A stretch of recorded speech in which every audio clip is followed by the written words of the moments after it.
What do you do when you hit a brick wall and can't get around something?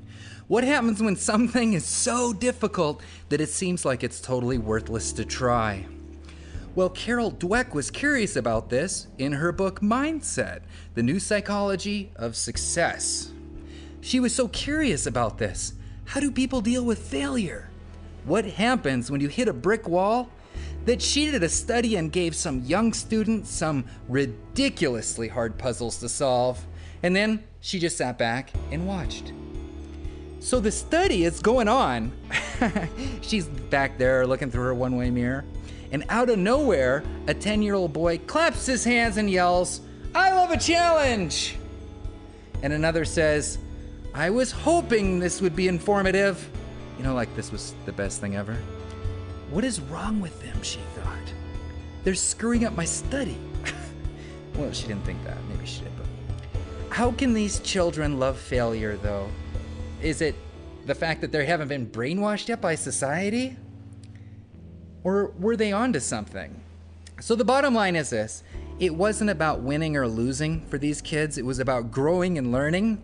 And this is in her book, The Growth Mindset, which will completely change your life. The growth mindset is based on the belief that your basic qualities are things that you can cultivate through your efforts. This includes your intelligence and your personality, your character, and your smarts, how smart you are. You can make yourself smarter by working at it. Well, this is the opposite of how a lot of people are. The fixed mindset belief, and these people believe your basic qualities are fixed, like your intelligence. Like you're born that way. You're not going to get any smarter. Fixed mindset people are coming from the place where every situation is evaluated and judged.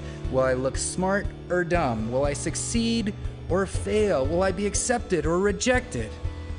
Okay, so get this. Here's a hypothetical situation. Okay, typical day. You go to your class like you always do, but today the teacher gives you a C-. This is very upsetting. And then you go home and you're lying in bed and someone knocks on the door. "Who's there?" "You left your car lights on," says some old lady. And there now the car is dead and it's 9 o'clock at night. We just happen to be really tired tonight. Who wants to go fix that right now, you think? But I need to get to work tomorrow, so I'm gonna have to fix the car, you think. And add this to it all, your good friend Justin has kind of strangely stopped calling lately, and it feels like rejection. What do you think? Well, the fixed mindset people think, what a terrible day, you know? I gotta get out of here. I'm totally stupid. I've been rejected. Dumb, life sucks. How come these other people get to be so rich and rock stars? What about that one guy? How did he do it? How did he get on TV? Screw him and his success. So that's a fixed mindset person. And they normally don't have such low self-esteem. It's only when they're coping with failure and hit these brick walls that they basically have a meltdown and they get stopped. My dad, he would smash things when he couldn't fix the toilet. I'd hear him in the bathroom cussing, "Freaking, stinking toilet, you snagging, rigging, snagging," smash. One time he actually threw the lawnmower down the street. I know, nobody saw it, so it wasn't a big deal supposedly. I mean, and it must not have been working, we can only assume.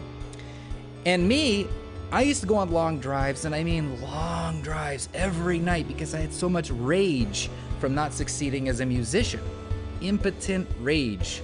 And so I was escaping. I would rather do that than try and practice my music. What's the use of that when I knew I was going to fail?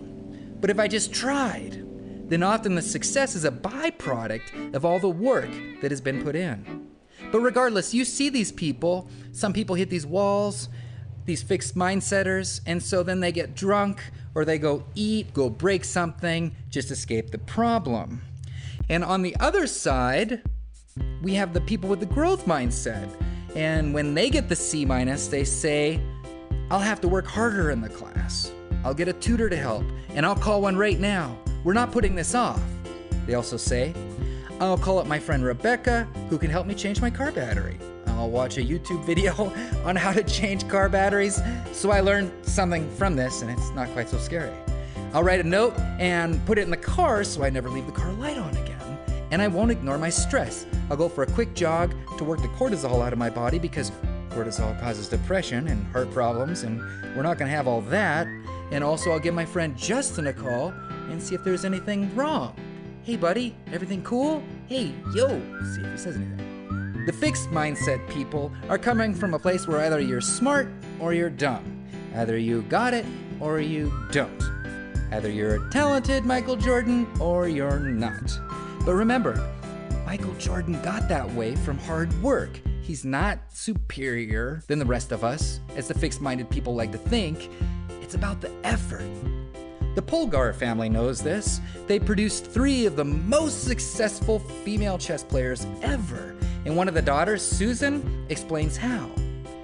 My father believes that innate talent is nothing and that success is 99% hard work. And her father applies this to everything. Everything. Like if you're single and you don't want to be, then he would say, come up with a plan and take massive action. What a great book. 2 of the best chapters in this book talk about relationships, by the way, mindsets and love, and the other is about parents, teachers, and coaches. So if you're a parent or you manage people, then you should read these chapters that we're just not being taught in today's schools. It's like psychology is moving forward. It's a form of a science. Let me just say, in the relationships chapter, when people had the fixed mindset, it talks a lot about what it's like if you're in a relationship and then all of a sudden you get dumped. And when people had the fixed mindset in a relationship, they felt judged after getting dumped. They felt labeled by the rejection. It's like the verdict had been handed down, you're unlovable. So the fixed mindset wants you to lash out and get back at the person. Whereas the person in the growth mindset, on the other hand, when they were dumped, they're coming from a totally different place about understanding, forgiveness, and moving on from what happened. And it's not that they weren't deeply hurt, because they were, but now it's about learning from what happened. I learned what kind of person I'm looking for. I learned that love takes a lot of work, is going through their mind. And it's not going overboard with these sentiments, but it's also not feeling permanently branded either. It's about moving on and embracing the future and knowing that love takes effort. Thank you guys for joining me today. If you had a good time, please subscribe. Make sure to pick up this book, Mindset by CAROL DWECK, because honestly, it's one of the best books I've ever read. I'll see you guys next Friday. It was great, as always.